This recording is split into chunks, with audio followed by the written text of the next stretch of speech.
Okay, that title is a little bit of a cheat. I'm not actually in Star Trek, but hey, CBS, you want a trans Klingon in your series? I can be a trans Klingon.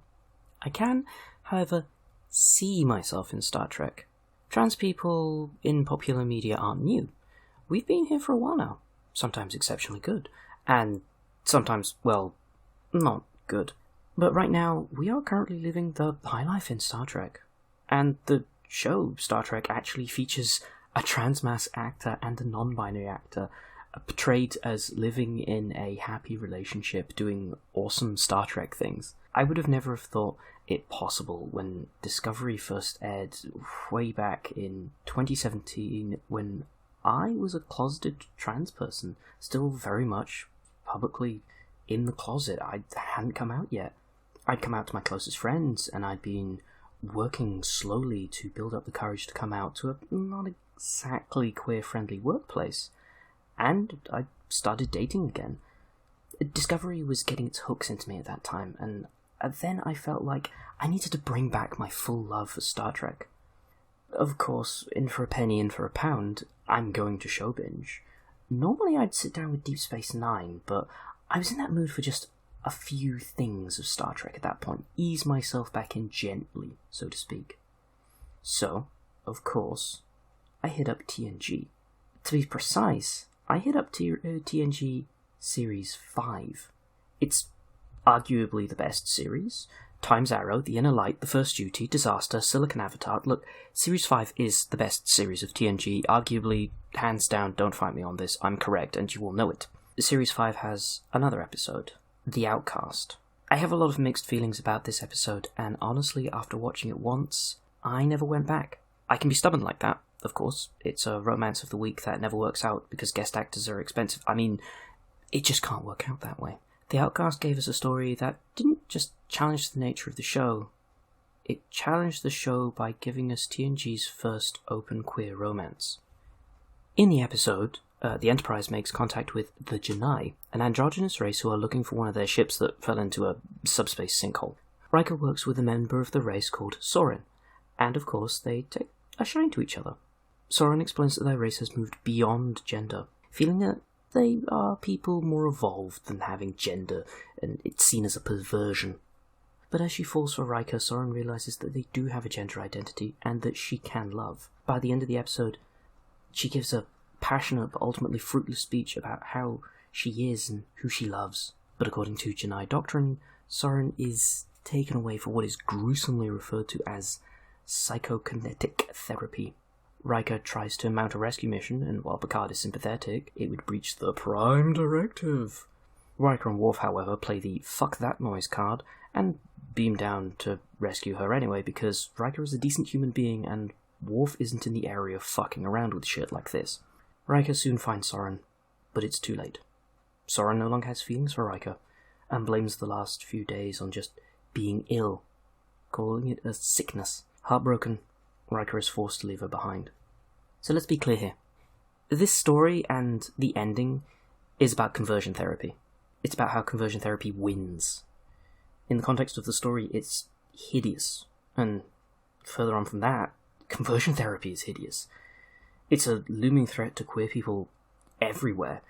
How horrible, soul-crushing weapon it is wielded against queer people of our queer community, and how it is still, right now, at the recording of this video, still being practiced within the UK.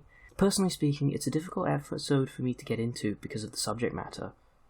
To have your identity as a queer person represented by aliens, and to have the agency of the alien who is representing me lose, it ultimately hurts.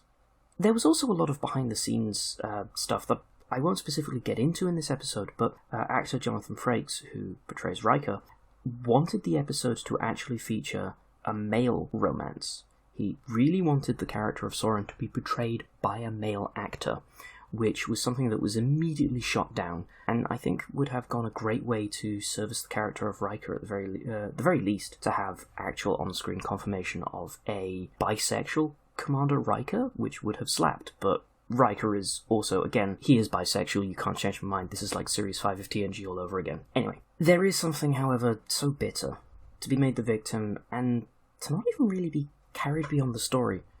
The consequences of this story have no real impact beyond the 45 minutes that the character is seen on screen. The queer pain is used to motivate a cis character. It's a common enough trope, but it doesn't make it any less difficult to watch. So, Discovery comes back with Series 3, announcing they have two more queer leads. A trans actor and a non-binary actor in predominant roles. I was over the moon. Trans queer people had made it in Star Trek. While Grey is an alien, a joined trill, to be precise, their trans identity isn't. Their existence in the show isn't an allegory. It isn't written in a special way to make the audience feel smart for understanding it, or talks down to people. They're trans.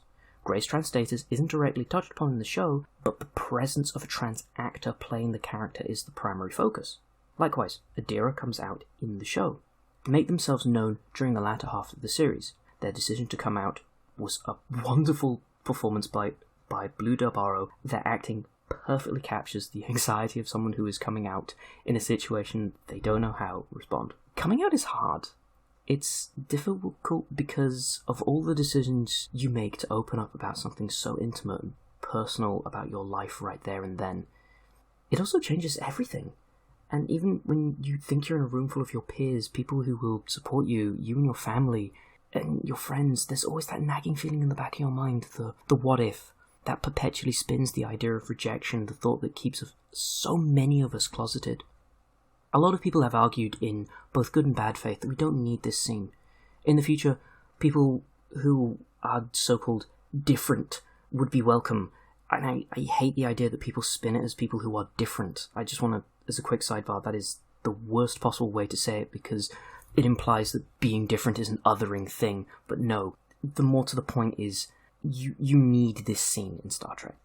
Other people have argued that it's SJW nonsense, and there's no place in Star Trek, and we don't need this ridiculous, this social justiceness. And I say, okay, go back and watch classic Trek then, because apparently it's all new Trek that is social justice nonsense. So let's go back and watch Let This Be Your Last Battlefield. It's important to remember the difference between allegory and representation. To have someone draw the shape of the thing and let the audience fill in the blanks is smart enough. People generally tend to be able to see what you're trying to say and giving you enough pointers, but then there are people who entirely miss the point, or those who want to detract the point by substituting in their own ideas. Some people watch Let This Be Your Last Battlefield and yeah, it's a story about how pointless racism leads to a society trapped in bloody war, and let people who even godlike powers turn upon themselves into a horrible bloody genocide. And then there are other people who go, yeah, it's the episode with Frank Gorshin. Does the message of an episode of Star Trek need to resonate with you for you to understand it? No, it really doesn't. Adira and Grey don't just exist within the show for trans people. They exist for everyone, because it's representation. It's to do what Star Trek set out to do, to show us everyone.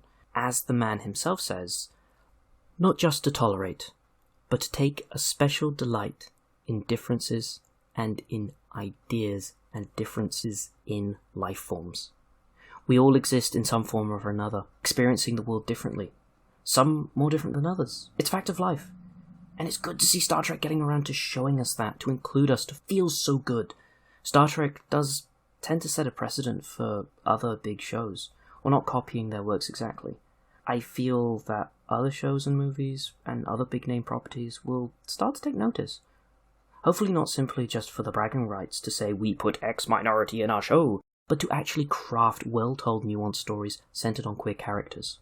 I have my issues with Series 3 of Discovery, and I could write a whole different essay on the kind of story that the series was trying to tell, but I am excited by where we are and how far we've come. I'm glad to see that Star Trek is moving forward regarding trans and non-binary representation. I hope we see more of it in future shows. I hope we see it more in science fiction properties. I hope we see it in non-science fiction, in fantasy, in drama, in slice of life, in everything. I just want trans people to be seen, to tell their stories, from trans actors to show off their skills. For us to remind the world that we're here, we're powerful, and we're not going anywhere. So, my fellow dears and queers, take care this Pride. Be you out there celebrating, or be you at home. Remember that you're wonderful. Take care, and be well.